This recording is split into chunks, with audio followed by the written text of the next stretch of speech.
talks about the first time my wife and I went out on a date 45 years ago.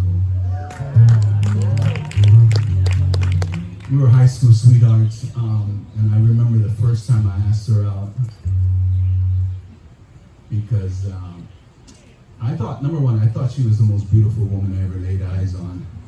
But my friends tried to convince me not to ask her out because she was very intelligent woman, very akamai, 4.0, all that stuff. And that was her friend. She hung out with all those peoples. And I hung out with others.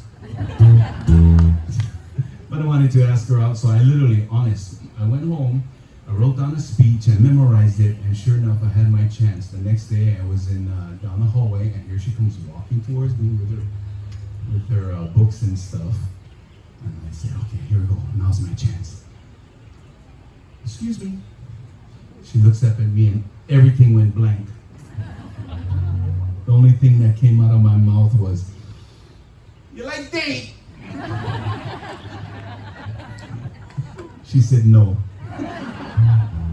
I literally asked her out. And the next month, and the following month, and the following month for 1 whole year. And finally, she said no. Nah, she said yes. We had a great time, went to the movies, had dinner, and afterwards we walked along the beach near Kahala Resort, and it was one of those perfect nights. The moon was full, and that gave me the idea of this song. Mahinahina means under the pale moonlight.